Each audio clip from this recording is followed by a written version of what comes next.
Morning दोस्तों। तो चलिए आज हम जानेंगे हमारे देश में जो महत्वपूर्ण कुछ पॉइंट और बिंदु हैं उनके बारे में सीखेंगे। ठीक है, तो चलिए शुरू करते हैं। आज है 3 अगस्त 2026।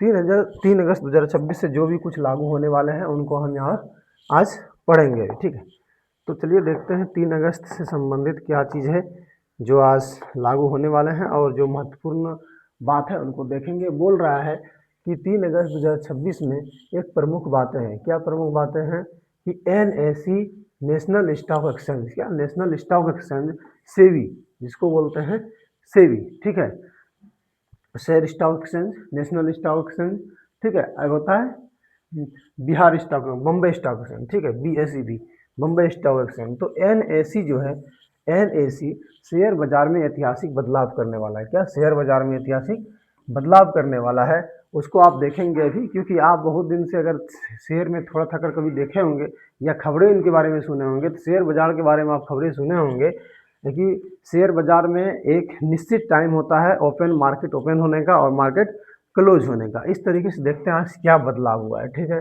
तो F&O यानी कि future and option, future and option जो होता है F&O, फ्यूचर एंड ऑप्शन एक ऐसी चीज़ें होती है जिसके माध्यम से आप शेयर मार्केट में, जैसे कि कोई शेयर का दाम 5,000 रुपया है, तो 5,000 रुपया अगर 50 शेयर आप खरीदेंगे तो 5,000 गुना 50 करना पड़ेगा। इतना रुपया जो जो मूल्य आएगा वो मूल्य आपको फंसाना पड़ेगा। ठीक है, यानी 2,50,000 अगर मतलब जो भी अमाउंट आएगा, यानी जैसे कि मान लीजिए कोई 5,000 का ही शेयर हो और 50 शेयर खरीदेंगे, 1,000 पे 3 गुना, 1,000 पे 3 शून्य और 50 पे 1 शून्य, 4 शून्य हो गया, 5 25 कर दे, 25 पे 4 शून्य बढ़ा दीजिए। ठीक है, यानी 2,50,000 रुपया के लगभग आपको जो भी है वो आपको फंसाना पड़ेगा। लेकिन फ्यूचर एंड ऑप्शन जो होता है, फ्यूचर एंड ऑप्शन में ये होता है कि उनके मात्र पूरे वैल्यू का 10% आपको मार्केट में देना होता है।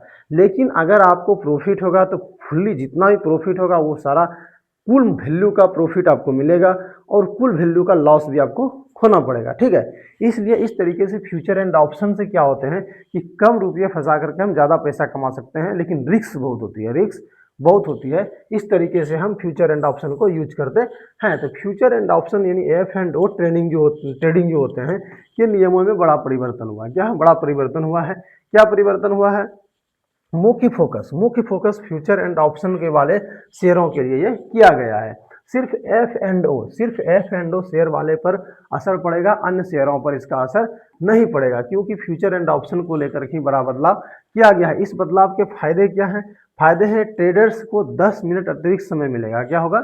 10 मिनट अतिरिक्त समय मिलेगा। 10 मिनट क्या भैया, अगर आपके पास 1 मिनट हमारे लिए, हम देखें जो 1 मिनट अगर आपका कम हो जाए ना, 1 मिनट अगर कम हो जाए या 1 मिनट अगर आप इधर हेरा फेरी कर लिए तो समझिए आपका बहुत बड़ा लॉस है, समझे। यानी 1 मिनट भी बहुत इंपॉर्टेंट रखता है। तो 10 मिनट तो बहुत हो गया, 10 मिनट तो बहुत हो गया। ट्रेडर्स को 10 मिनट का समय मिलेगा। बाजार बंद होने के आखिरी वक्त में पोजीशन एडजस्ट करने का मौका मिलेगा। अच्छा, बाजार बंद होने की आखिरी मौका में पोजीशन एडजस्ट करने का मौका मिलेगा कि हम क्या पोजीशन रख सकते हैं। इसमें मार्केट में क्या होता है, हर तरह के पोजीशन होते हैं। क्या होते हैं? जैसे कि आप कितना पर शेयर को मतलब पोजीशन में लगा सकते हैं, हाँ, ऑर्डर में लगा सकते हैं, प्लेस कर सकते हैं, ये सारी चीज़ ऑप्शंस होते हैं इसमें। इंट्राडे, इंट्राडे ट्रेड से बाहर निकलने की सुविधा। इंट्राडे मतलब कोई एक दिन के लिए जो आप खेल खेलते हैं उसमें। बोल रहा है कि होजिंग जोखिम से बचाव, होजिंग जोखिम से बचाव। इंट्राडे मतलब होता है एक दिन के लिए जो आप काम करते हैं उसको इंट्राडे कहा जाता है। ठीक है, तो होजिंग जोखिम से बचाव करने के लिए अधिक समय, यानी अगर आप इंट्राडे खेल रहे हैं तो एक दिन के अंदर आपको जो लॉस और लाभ होगा उसको उठाना पड़ेगा आपको। ठीक है, तो जोखिम से बचाव करने के लिए अधिक समय मिलेगा उसको।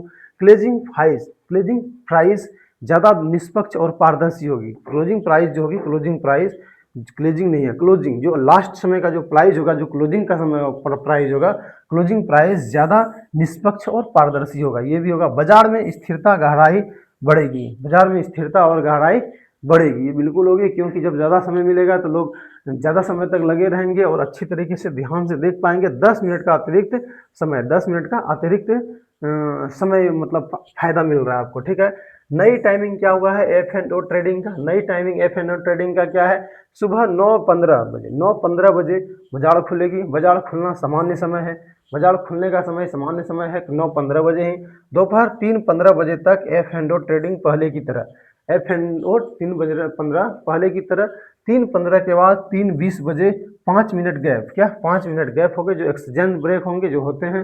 3:20 से 3:20 बजे तक मुख्य ऑप्शन विंडो, क्या मुख्य ऑप्शन विंडो खुलेंगे, ठीक है, मुख्य ऑप्शन विंडो खुलेंगे कि क्या कितना रेट क्या गया आया, ये जो भी मतलब आप जहाँ के डील करने के लिए मतलब सोच सकते हैं, उसके बाद भी टाइम रहते हैं, उनके बाद आप मुख्य ऑप्शन विंडो खुलेंगे। खरीदार और विक्रेता ऑर्डर प्लेस कर सकेंगे, क्या खरीदार और विक्रेता ऑर्डर प्लेस कर सकेंगे, क्योंकि इसी समय जो है कि पता आपको चल जाएगा कि हमें क्या लॉस और क्या लाभ होने वाले हैं। 3:20 से 3:35 बजे तक ऑर्डर मैचिंग कर सकते हैं आप, ठीक है। उसके बाद 3:35 बजे तक 3:35 क्या 3:35 तक शेयर का आधिकारिक क्लोजिंग प्राइस घोषित होगा, क्लोजिंग प्राइस घोषित होगा कि आपको क्या लाभ हुए क्या लाभ नहीं हुए, ठीक है। उसके बाद बोल रहा है कि अब एफ एंड ओ ट्रेडिंग 3:30 पर बंद नहीं होगी, क्या 3:30 पर बंद नहीं होगी। 3:35 बजे ही आपका क्लोजिंग प्राइस घोषित कर दिया जाएगा और बल्कि 4:40 बजे तक चलेगी, 4:40 बजे तक चलेगी। पहले 3:30 तक थी, अब 3:30 तक थी, अब 3:30 बजे बंद नहीं होकर के 4:40 बजे तक बंद होगी। नई क्लोजिंग टाइमिंग क्या है 4:40, क्या 4:40। तो बहुत ही फायदे मिलने हैं, बहुत ही ज़्यादा टाइम मिलने वाला है। हाँ आप मतलब थोड़ा आराम तरीके से अपना ट्रेडिंग को कर पाएंगे। नया क्लोजिंग ऑप्शन सेशन CAS क्या है, CAS क्या है, नई क्लोजिंग ऑप्शन सेशन ये क्या है, बोल रहा है CAS closing option sensing, option sensing यानी कि ये ऑप्शन ही है क्लोजिंग ऑप्शन सेसिंग 3:20 PM से लेकर के 3:35 PM तक चलेगी, 3:20 से लेकर के 3:35 PM तक चलेगी। लेकिन 3:30 पर 3:30 पर ही आपको ये सारा कुछ मतलब ऑर्डर विंडो ओपन होगा और क्लोज भी हो जाएगा, ठीक है। इस दौरान खरीदार और विक्रेता ऑर्डर डाल सकेंगे, ठीक है।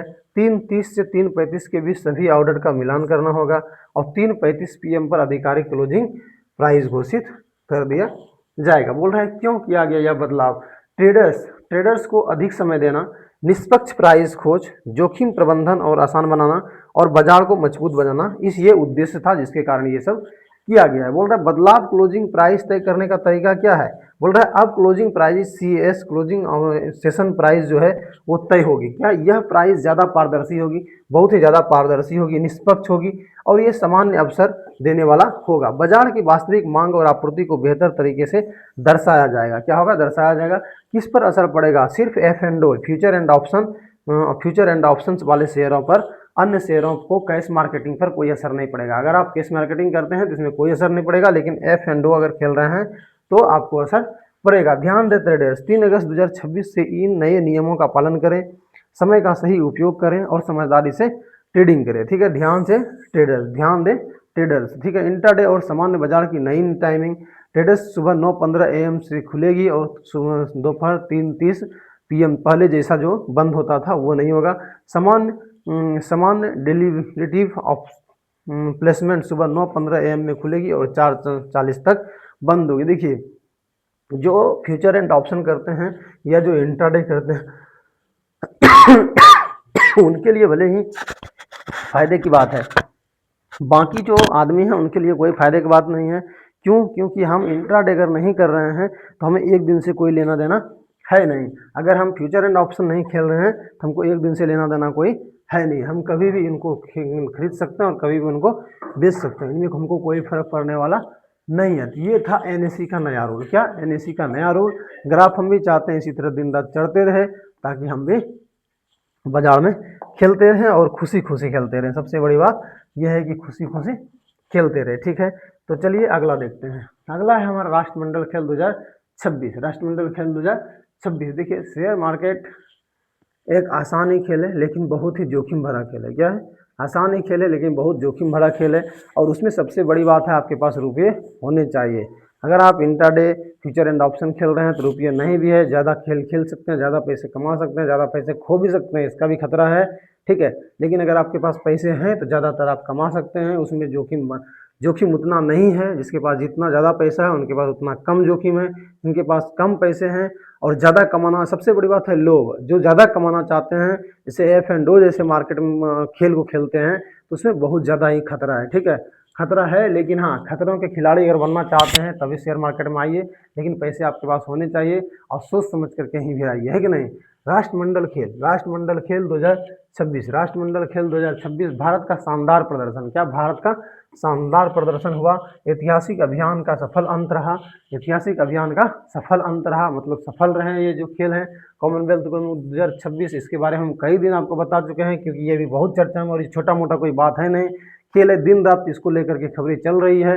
भारत का पदक प्रदर्शन क्या हुआ, कुल 39 पदक जीते गए, कुल 39 पदक जीते गए, जिसमें से कि गोल्ड जो है 26 को, 13 को गोल्ड पदक 13 को जीते गए, सिल्वर पदक 17 को जीते गए और ब्रांड 9, 17 और 13, तो 13 गोल्ड, 17 सिल्वर और 9 ब्रांज, इस तरीके से कुल मिलाकर के 39 यानी 39 पदक जीते गए हैं, 39 पदक जीते गए हैं। ऑस्ट्रेलिया शीर्ष पर रहा, ऑस्ट्रेलिया इसमें सबसे आगे निकला, ऑस्ट्रेलिया शीर्ष पर रहा, यानी कि ऑस्ट्रेलिया को सबसे ज़्यादा पदक मिला और ये सबसे शीर्ष पर रहे। बॉक्सिंग में इतिहास, भारतीय मुक्केबाजों ने ऐतिहासिक प्रदर्शन करते हुए 7 स्वर्ण पदक जीते। सोचिए कितनी अच्छी बात है, बॉक्सिंग में भारत को 7 स्वर्ण पदक मिला, कितना, 7 स्वर्ण पदक मिला, बॉक्सिंग में भारत को 7 स्वर्ण पदक मिले, कोई छोटी मोटी बात नहीं है। सेकंड, कुल 39 पदकों के साथ दूसरे स्थान पर रहे, कुल 39 पदकों के साथ दूसरे स्थान पर रहा, यानी ऑस्ट्रेलिया सबसे शीर्ष पर रहा, दूसरे स्थान पर भारत रहा, जिसमें कि 7 स्वर्ण पदक मुक्केबाजी से हासिल किए हैं। ठीक है, 17 सिल्वर मेडल जीते, 17 सिल्वर मेडल जीते और 13 गोल्ड मेडल भी जीता। बॉक्सिंग में 7, ये आपको बताया जा रहा है कि इसमें कितना, बॉक्सिंग में 7। ये देखिए, ये जो हमारी जो टीम है ना, जो ये आपका पीपीटी बना करके देते हैं, माना बहुत ही मेहनत लगता है भैया साहब, मत पूछिए, बहुत ही मेहनत लगते हैं, वो हमसे जिक्र भी करते हैं, इसको बनाने में ना बड़ी मेहनत लगती है, बड़ी मेहनत लगती है। हाँ, लेकिन फिर भी बनाया जा रहा है आपके लिए, तो आप ज़रूर थोड़ा वीडियो को लाइक शेयर करिए, दूसरे के साथ शेयर कीजिए, ज़रूर इतना करिए, क्योंकि हम आपके लिए इतना मेहनत कर रहे हैं। देखिए क्या लाजवाब नहीं बना है, बिल्कुल लाजवाब बना है भाई साहब, है ना। देखिए हमारा ईवीएफआई इंस्टीट्यूट का लोगो भी है, ईवीएफआई इंस्टीट्यूट, लोगो तो नहीं है लेकिन ईवीएफआई इंस्टीट्यूट के बारे में यहाँ पे लिखा गया है। भाई साहब काहे ऐसे होते हैं यार, इसके बारे में बताना शुरू किया क्या, ये तो एकदम पूरा जो है,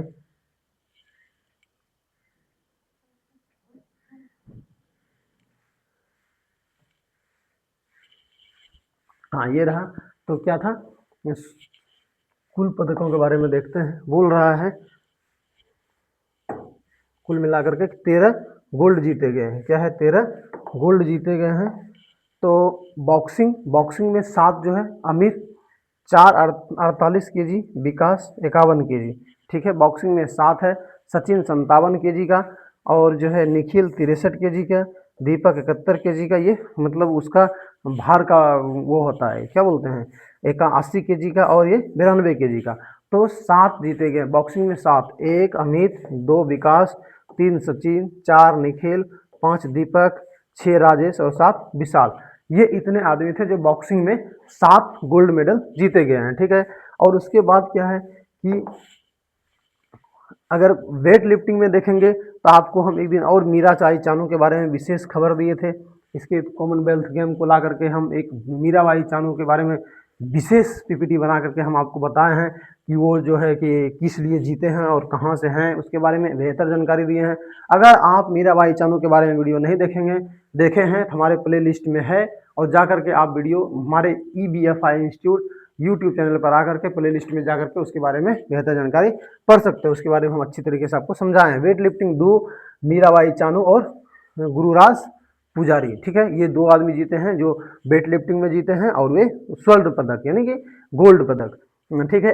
एथलेटिक्स में 2 नीरज चोपड़ा भाला फेंक, और अविनाश सावले 3000 मीटर स्टीपल चेंज इसमें जीते हैं। और कुश्ती, कुश्ती में एक बजरंग पुनिया जीते हैं। बैडमिंटन में पीवी सिंधु। अगर मेरा बस चले ना तो हम सबके बारे में इस तरीके से एक एक बार आकर के और बना सकते हैं, लेकिन इतना समय नहीं भाई साहब, समझे, इतना समय नहीं है, इतना वक्त हमारे पास नहीं है।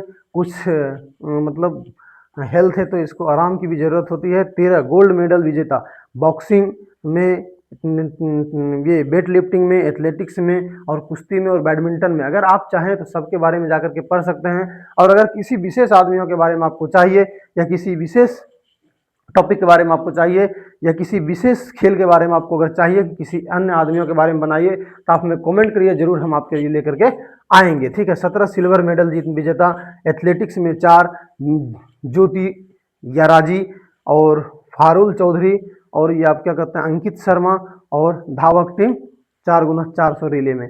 वेट लिफ्टिंग में संकेत संगंगर और हर्षवर्धन और विकास ठाकुर। बैडमिंटन में लक्ष्य सेन और सात्विक चिराग। उसके बाद टेबल टेनिस में 2 मनिका बत्रा और शरत कमल। कुश्ती में 1 निशा दुहिया, अंशु मलिक। ठीक है। जूडो में 1 तालिका मान और स्क्वैश में 1 स्मिता देसाई। ये थे सिल्वर मेडल, ये क्या सिल्वर मेडल, और ये क्या थे गोल्ड मेडल, जिसको आप सोना चांदी कहते हैं ना।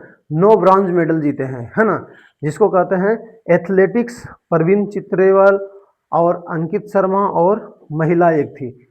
हाँ, बैडमिंटन में लक्ष्य सेन ने सिंगल जीते हैं। कुश्ती विनेश फोगाट, साक्षी मलिक, ये तो आप जानते ही हैं, Sakshi Malik. Table tennis Harmeet Desai, lawn bowls और भारतीय पुरुष टीम साक्षी मलिक, है ना, कुश्ती में साक्षी मलिक और विनेश फोगाट, ये तो आप जानते ही होंगे, इसका नाम तो बहुत सुने ही होंगे पहले। बॉक्सिंग में इतिहास, भारतीय मुक्केबाज ने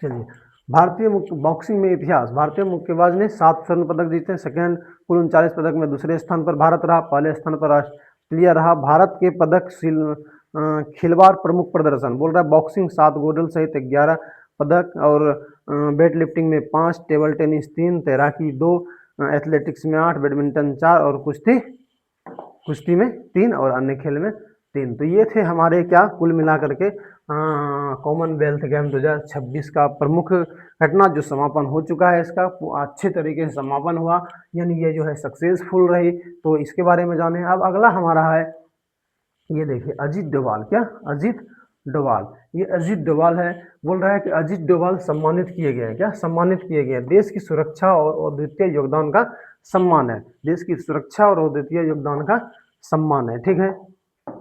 तो चलिए देखते हैं अमित शाह, देखिए ये अमित शाह है, इसको आप जानते होंगे, अजीत डोभाल। ठीक है। अजीत डोभाल बोल रहा है गृह मंत्री अमित शाह ने लोकमान्य तिलक राष्ट्रीय पुरस्कार 2026 से किया सम्मानित। गृह मंत्री अमित शाह ने लोकमान्य तिलक राष्ट्रीय पुरस्कार 2026 से किया सम्मानित। नासा क्यों कहा जाता है, मतलब क्या है ये देखते हैं। नासा नेशनल सिक्योरिटी एडवाइजर, राष्ट्रीय सुरक्षा सलाहकार, प्रधानमंत्री के प्रमुख सलाहकार, जो देश के अतिरिक्त और बाहरी सुरक्षा से जुड़े, आंतरिक मतलब अंदर और बाहरी सुरक्षा से जुड़े मामलों में रणनीति और सलाह प्रदान करते हैं, उसे क्या कहते हैं, नासा कहते हैं। ठीक है। नेशनल सिक्योरिटी एडवाइजर, देश की सुरक्षा हमारी प्राथमिकता है, सुरक्षित भारत सशक्त भारत, राष्ट्र सर्वोपरि सुरक्षा सर्वोत्तम, एक लक्ष्य एक निशान राष्ट्र सुरक्षा, की राष्ट्र सुरक्षा। महत्वपूर्ण जीके है ये, जिसको आप जानना चाहिए आपको। लोकमान्य तिलक राष्ट्रीय पुरस्कार के बारे में आप जानें। प्रदानकर्ता लोकमान्य तिलक स्मारक ट्रस्ट पुणे में है। उद्देश्य राष्ट्र निर्माण में असाधारण योगदान देने वाले को दिया जाता है। महान व्यक्तियों को सम्मानित करना इसका लक्ष्य है। और स्थापना 1983 ईस्वी में इसका हुआ था। यह पुरस्कार विभिन्न क्षेत्रों में अद्वितीय सेवा में दिया जाता है, अद्वितीय सेवा के लिए दिया जाता है। स्थान कहाँ है, पुणे महाराष्ट्र, यहाँ ये मिलता है। ठीक है। अजीत डोभाल के महत्वपूर्ण योगदान क्या है, आतंकवाद के खिलाफ रणनीति के मास्टरमाइंड हैं, सर्जिकल स्ट्राइक और बालकोट एयर स्ट्राइक में अहम भूमिका निभाए हैं, देश की आंतरिक सुरक्षा को नई दिशा देते हैं। उसके बाद खुफिया एजेंसियों के समन्वय को मजबूत किया, चीन सीमा, जम्मू कश्मीर सीमा और नक्सल प्रभावित क्षेत्रों में योगदान दिए, भारत की वैश्विक सुरक्षा और कूटनीति के सशक्त बनाए। भाई साहब बहुत सारा काम किया, इसलिए इनको मिला क्या, अजीत डोभाल को सम्मानित पुरस्कार देश की सुरक्षा और वित्तीय योगदान के मिला है। ठीक है, तो ये थी इनकी आज की प्रमुख बातें। मतलब राष्ट्रीय सुरक्षा सलाहकार यानी प्रधानमंत्री के प्रमुख सलाहकार जो होते हैं उसे राष्ट्रीय सुरक्षा सलाहकार बोलते हैं। ये था इसका मुख्य पॉइंट। तो अब बात करते हैं इसके पर्वतारोही के बारे में। निर्मला पुरजा, निर्मला पुरजा, निर्मला पुरजा, निर्मला पुरजा को आप जान रहे हैं, ये पर्वतारोही है, का निधन हो गया है, का निधन हो गया। दुनिया के मशहूर पर्वतारोही निर्मला पुरजा का शव पीओके, क्या पीओके के ब्रॉड पीक पर आए बर्फीले तूफान के 3 दिन बाद बरामद किया गया है। 3 दिन बाद बरामद किया गया है। सोचिए भाई साहब की दुनियादारी को छोड़ करके, दुनियादारी को छोड़ करके धरती के सभी लोगों को त्याग करके ये अपने बलिदान के लिए, मतलब अपने आप को मतलब सही मान करके इतने ऊंचाई तक जाते हैं। क्या इतने ऊंचाई तक जाते हैं? आप तो घर में 2 घंटा पढ़ने लगते हैं, अगर पीठ कमर दर्द करती सब चीज़ को छोड़ करके आप क्या करते हैं, सो जाते हैं। और भाई साहब सोचिए कि ये पूरे दुनिया देश को छोड़ करके एक हिमालय मतलब पर्वत पर चढ़ना शुरू कर देते हैं। सोचिए कितनी बड़ी बात है। जब इतने बर्फीले क्षेत्र में आप एक बार घुसेंगे ना तो वहाँ से यूं तुरंत भाग जाएंगे। क्या यूं तुरंत भाग जाएंगे? लेकिन सोचिए ऐसे सब महान आदमियों को कितना दिमाग मजबूत होता होगा, कितना दिमाग मजबूत होता होगा कि अकेले अकेले हम जब समुद्र में नहाने डुबकी लगाते हैं ना, जैसे डुबकी लगाते हैं आँख खुलता है, पूरा पानी दिखता है, यूं भाई साहब हम दौड़ के बाहर निकल जाते हैं। और ये सोचिए कि उसने बर्फीले क्षेत्र में अकेले ही जा करके मतलब झंडा लहराने की कोशिश करते हैं, तो कितनी बड़ी बात है, कितनी बड़ी बात है। ब्रॉड पीक ऊंचाई 8051 मीटर, क्या 8051 मीटर मैं तो तारामाची पे बैठता हूँ, तो 8051 मीटर ब्रॉड पीक चले गए। सोचिए बर्फीले तूफान के बाद 3 दिन के रेस्क्यू ऑपरेशन के उपरांत सब बरामद हुए। 3 दिन के मतलब कि ऑपरेशन चला, मतलब खोजबीन चला, उसके बाद जाकर के ये जो है मिले हैं।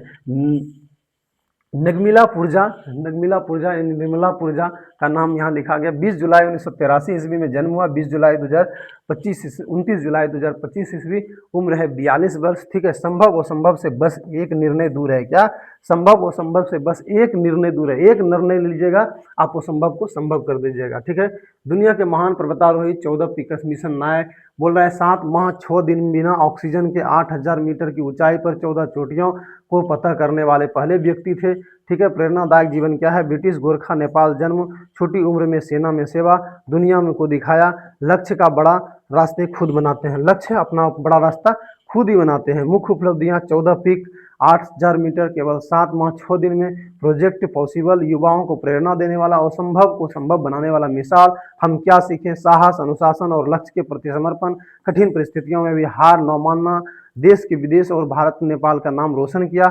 एग्जाम की दृष्टि से महत्वपूर्ण, करंट अफेयर के महत्वपूर्ण, व्यक्तित्व की विकास परियोजना, खेल, ऐतिहासिक गतिविधियां, जीके टॉपिक है, निबंध, भाषण, ये सभी है। हमें विभिन्न इंस्टीट्यूट पर ज्ञान ही शक्ति है और प्रेरणा ही सफलता हमें देती है। ठीक है, फिर हम आते हैं अगले पेज पर। हाँ, तो पेपर लीक पर बड़ा कानून बना। इसके लिए हम बहुत बार आपको बता भी चुके हैं। पेपर लीक पर एक कड़ा कानून बन गया है। राष्ट्रपति Droupadi Murmu anti paper leak विधेयक को मंजूरी दे दी है, बस यही बाकी था। ये जब मंजूरी दिए तो ये कड़ी सजाए वो बन चुकी है। बोल रहा है नकल नहीं, अब होगा सीधा जेल। मुख्य प्रावधान क्या क्या है? पेपर लीक संगठित, फलाना फलाना, ये सब चीज़ें दिए गए हैं इसमें। उसके बाद बोल रहा है किस पर होगी कार्रवाई? पेपर लीक करने वाले गिरोह, अधिकारी, कर्मचारी, पेपर जो शेयर करेंगे उसको, संस्थान में, कोचिंग संस्थान में मिली भगत को कार्रवाई की जाएगी। विशेष अदालतों का गठन किया गया है। मामले फास्ट ट्रैक, इसके जो बारे में प्रधानमंत्री मोदी भी बोले थे। गवाहों और व्हिप्स ओवर की सुरक्षा की गई है। राज्यों को सख्त दिशा निर्देश दिए गए हैं कि ऐसा अब नहीं होना चाहिए आज के बाद। ठीक है, ये सभी बातें थी। अब अगला पेज को देखते हैं हम। बोल रहा है कि प्रधानमंत्री मोदी ने ऐतिहासिक कदम उठाए हैं। शुरू हुआ है क्या? नशा मुक्ति केंद्र, नशा मुक्ति अभियान शुरू किया गया है। विकसित भारत का संकल्प अभियान लिया गया है। 1 करोड़ से अधिक युवाओं ने ली शपथ। क्या आप भी शपथ लेते हैं? आप भी शपथ लीजिए कि हम नशा मुक्त रहेंगे और नशा आज की बात छोड़ देंगे। हाँ, छोड़ देंगे। ठीक है, ऐसे हम बिहार से हैं। बिहार में पूर्ण रूप से नशाबंदी है, क्योंकि यहाँ पे किसी प्रकार का मतलब मादक पदार्थ बिक्री नहीं है। ठीक है, ये तो नशा मुक्त ही है। क्या फायदे हैं? क्या फायदे हैं? स्वस्थ और सुरक्षित समाज, युवाओं का उज्जवल भविष्य, अपराधों में कमी, परिवार में खुशहाली, देश में आर्थिक विकास और आत्मनिर्भर और विकसित भारत। ये होंगे अगर आप करेंगे नशा मुक्ति। अभियान से जुड़ेंगे। तो क्यों किया गया युवाओं में नशे से बचना, समाज में नशा मुक्त बनाना, अपराध और हिंसा पर रोक लगाना, स्वास्थ्य में खर्च में कमी और विकसित भारत 2037 तक लक्ष्य है ये प्रधानमंत्री जी का, जो कि बनाना जरूरी है। क्या है प्रावधान? जन जागरूकता अभियान, स्कूल कॉलेज में शपथ का कार्यक्रम, काउंसलिंग पूर्वानुमान केंद्र, नशा से बचने वालों को सख्त कारण, नशा बेचने वालों को, सॉरी, नशा जो बेचेंगे उसके ऊपर सख्त कार्रवाई की जाएगी, ना कि जो बचेंगे उसको सख्त कार्रवाई की जाएगी उसके ऊपर। जन सहयोग और हेल्पलाइन, क्या जन सहयोग और हेल्पलाइन दिया गया है। हाँ, उल्लंघन, हम एक दिन हेल्पलाइन पर भी आएंगे लेकर के, जितने भी हेल्पलाइन नंबर है उनको आपको बताएंगे क्या किन चीज़ों के लिए हेल्पलाइन नंबर है। उल्लंघन पर कार्रवाई, क्या उल्लंघन पर कार्रवाई, जुर्माना और कार्रवाई की जाएगी। नशा बेचने वाले को कड़ी सजा दी गई, लाइसेंस रद्द और संपत्ति जब्त हो जाएगी। पुनर्वास से इनकार करने पर दंड, बार बार गलती पर कठोर सजा। अगर आप भारत से हैं, पता, बिहार से हैं, तो आपको पता ही है कि बिहार में भी कितनी नशाबंदी को लेकर के काम किया जा रहा है और कितना जरूरी है। नशा मुक्त भारत, स्वस्थ भारत, समृद्ध भारत। नशा मुक्त है तो स्वस्थ भारत, समृद्ध भारत। नशा मुक्ति हेल्पलाइन है 144446, 144446। आओ मिलकर शपथ लें, नशा मुक्त भारत बनाएं। क्या नशा मुक्त भारत बनाएं? शराब से दूर रहें, सिगरेट को ना कहें, ड्रग्स से बचें और तंबाकू छोड़ें और जीवन से प्यार करें और अपने परिवार से प्यार करें। ठीक है, इसलिए ये सभी महत्वपूर्ण पॉइंट थे जिसको हम लेकर के आए हैं। अब यहीं पर इसकी समाप्ति होती है। आपको ये वीडियो मेरा कैसा लगा आप जरूर हमें बताइएगा। अगर वीडियो अच्छा लगा दूसरे के साथ शेयर कीजिएगा, साझा कीजिएगा, लाइक कीजिएगा। और ऐसे अगर आपको वीडियो मिलना लगे, अच्छा लगे, अगर आप ऐसे ही वीडियो से जुड़ना चाहते हैं तो EBFI इंस्टीट्यूट यूट्यूब चैनल है, EBFI इंस्टीट्यूट पर आएँ, अपने यूट्यूब में खोलें और उसमें EBFI सर्च करें, हमारे चैनल पर आप आ जाएंगे। वहाँ आपको प्ले लिस्ट मिलेगी, उनमें इस तरह की बहुत सारी जानकारी दी गई है। चलिए आज के लिए इतना ही, मिलते हैं अगले वीडियो में, तब तक के लिए बाय।